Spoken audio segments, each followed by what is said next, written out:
Hello, hello, Clubhouse members. This is Amy, and I want to show you how to use the twin needle for hemming pants. And this lesson applies to just about any machine out there, whether it's a Janome, a non-Janome, or what have you. And this right here is the original needle pack for most of the machines in the clubhouse. It does include a twin needle here, but I'm actually going to use a different twin needle. I'm going to pull this out. Twin needles come in all types. They can come in stretch like this one. They can come in regular points or universal points, but they also can come in different widths. So let me get out the original one for my machine. And one twin needle will last a long time for most people because we only use it every once in a while. If you use it a bunch, of course, you're going to wear it out. So you can see the difference in the width between them. And then this one's specifically for knits. That's what I got this one for hemming. And we're going to use that. Now, our machines, most of the machines have a setting for using the twin needle. And I'm going to bring you over to my screen. Now, this is the 15,000 here, and several of the machines, smaller machines, the S6, the 8200, the 8900, the 6700P, you won't have the digital screen, but you do have a twin needle setting on those machines, and it looks like a twin needle. So this is mine here. This should look about the same as the 9450, 9400, etc., S9. And when I turn that on, I lose a lot of my stitches.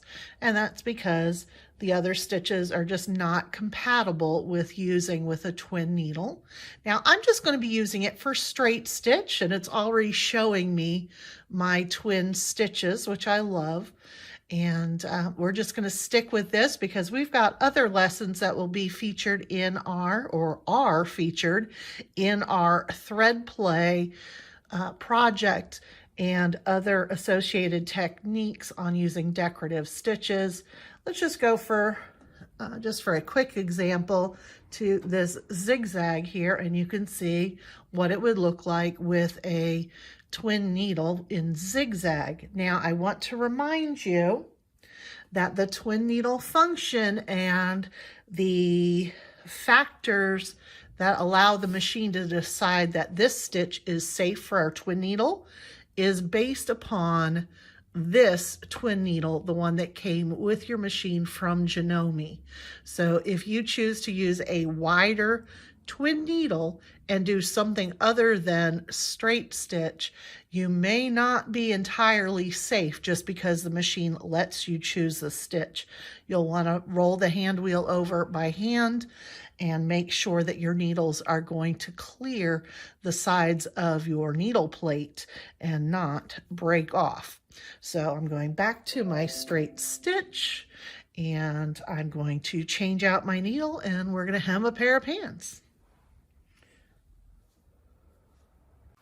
So before I take out this needle, sometimes your hands slip when doing that. I'm going to be using my needle package, and I'm just going to put this underneath the needle area so that as I undo my needle clamp screw, if my fingers slip, my needle will not go down into my machine. So it's just a little safety thing that you can do. And then I'm going to put this twin needle in. So twin needle is essentially two needles that have been fused onto a single shaft to go into your machine. Make sure you don't bend it as you put it in. And remember, when we're putting that needle in, it's always a little bit over to the right than where you think that needle hole should be for the needle clamp. And tighten that up. You can tighten it up by hand, but you always want to finish it up with the screwdriver. And now I am sure that it's not going to fall off into my machine. I can take that card away. And then I need to thread the machine. So I'll be putting in another spool pin and another spool of thread. All right, so I've got my navy blue thread here in my horizontal spool pin, but of course it's a twin needle, so we're going to need a second thing of thread. So I'm going to get rid of my handy dandy little pin cushion. That is a Janome product. It's made to fit in your extra spool cap, or extra spool pin hole, I should say. And I've got my base and my extra spool pin. Trick is to twist that till it falls in there in the hole. There we go. And then what do you do if you don't have a second spool of the same color thread? In this case, navy thread for my navy pants that I've got. You can run a bobbin here on the spool cap, on the extra spool pin. You've got to go fairly slowly so it doesn't go off. You can use additional spool caps to keep your bobbin from popping off. But my favorite way of doing it is to, yes, wind a bobbin off of your spool of thread. I didn't wind a full one, it's just a partial. And then instead of putting my bobbin up here and then threading the machine, I'm actually going to use a special product. This is called the Bobbinator, and there are plain ones, and then there's some that are branded for Sue Daly. She does a lot of English paper piecing, and you know, they don't need much thread. So it comes with some of those bobbins for her favorite thread. I'm just gonna open this up. The packaging, try to do it where you guys can see, is made to be taken apart and put back together when you're not using it. And we're just gonna pull this out. It's called the Bobbinator. It looks like a spool of thread, but instead of being wound with regular thread, it's got bobbins in it. So this one's my business end, I guess I will call it. We're gonna pop out that one bobbin, and we're gonna put my other bobbin in here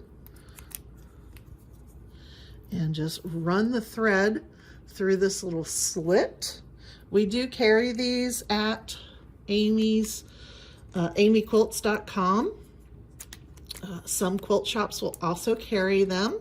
And you pop the end back on, and I'm just going to go ahead and put it on this way, and it feeds the spool out nice and easy, or the bobbin nice and easy. So my machine is already locked. I've already threaded the first thread, and then you just thread it the way you normally would, right on top of the other thread.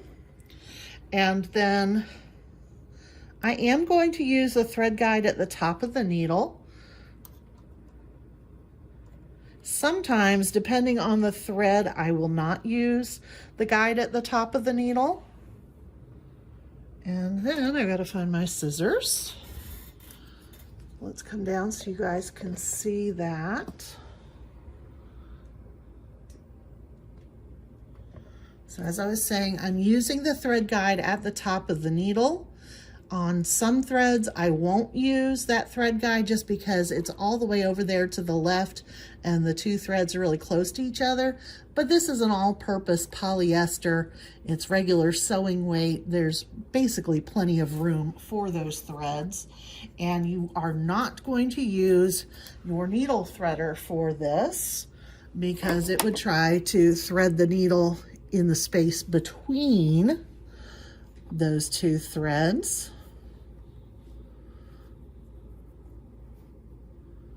I'll get that in there. Probably won't be able to thread it on screen. We'll see.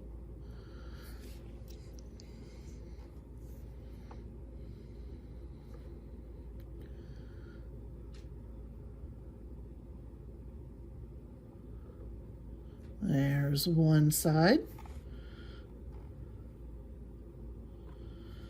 And the other side.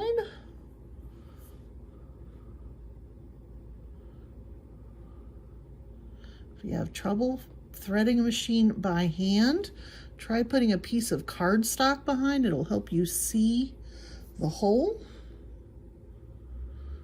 And also use that groove in the front of the needle to funnel, come on, the thread to the eye. This is, I believe, a size 11 needle, and I'm having a heck of a time. Probably the hardest part of the whole shebang right here. Come on.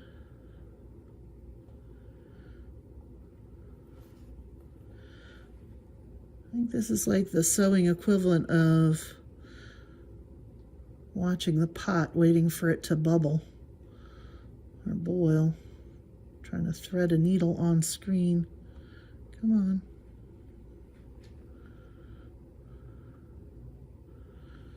All right, I'm going to get this needle threaded off screen and then we'll be back.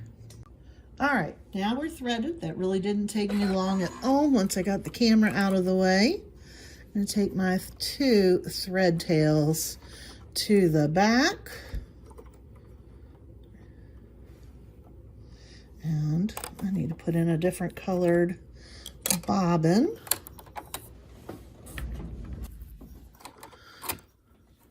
So that's 3 navy bobbins, if you're keeping count. 1 spool, 2 bobbins. And I'm using that straight stitch in the center. I've got my pants. I have not pinned them. Now, with the twin needle, you're going to sew on the right side of your fabric. So you're going to be kind of doing this blind.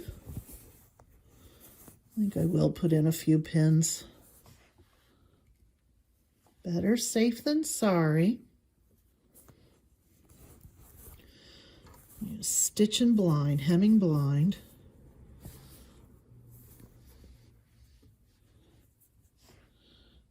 This knit does not unravel, so I'm not worried about just turning it over once.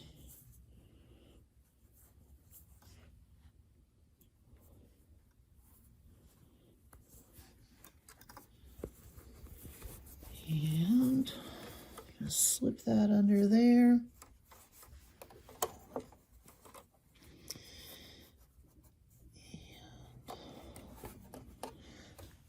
I am using my free arm to help a little bit.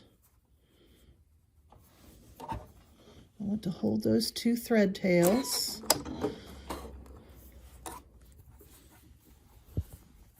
Just get that ready. And let's see, I've got it at 2.4, which I think is good. Now, the nice thing is that because the bobbin thread is going to be kind of going back and forth between those 2 straight stitches on the top, it will allow these stitches to stretch a bit, which is good because these are some of those dress yoga pants that are now available. They are insanely comfortable. I think the next time I order a pair, I will order petite though.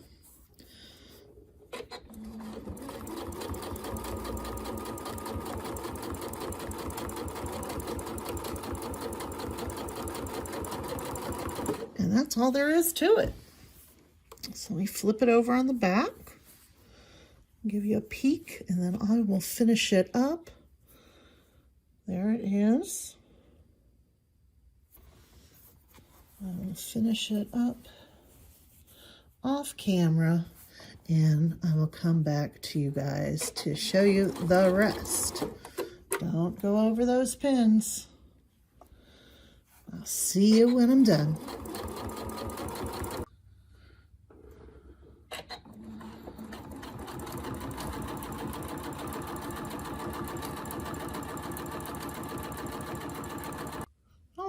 The pants are done.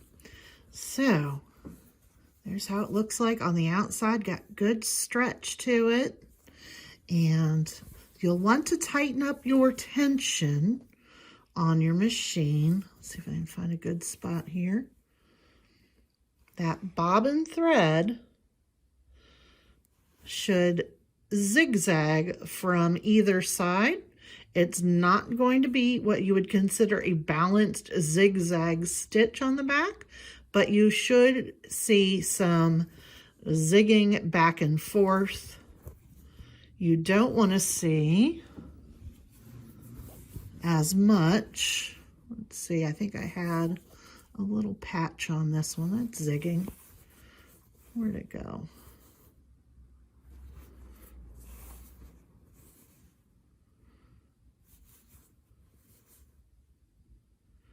Now this is less zig to the stitches, but you definitely want to see a little bend to that bobbin thread. So right in here, it's staying pretty flat where those top threads are pulling to the back and the bobbin threads running down the middle. So you want it tighter than that and let it zig back and forth. That'll also give you more stretch to your thread. The other thing is you don't want to use your thread cutter when using a twin needle. The twin needle is not designed to grab both threads and cut. It's not a matter of the thread being too thick itself. It's that there's thread in two separate areas and it doesn't tend to catch that very well. So I hope that helped. Twin needle can be really easy. Again, we'll see some twin needle techniques in our project called the Thread Play Project, and it's affiliated techniques. I don't think affiliated is the proper use of the word, but that works for me. So until then, I'll see you in the next video. This is Amy, and if you're interested in ordering a bobbinator or even a pin cushion for your Janome machine, just hit us up on the internet at AmyQuilts.com or send me a message, call the shop, whatever floats your boat. Talk to you next time. Bye-bye.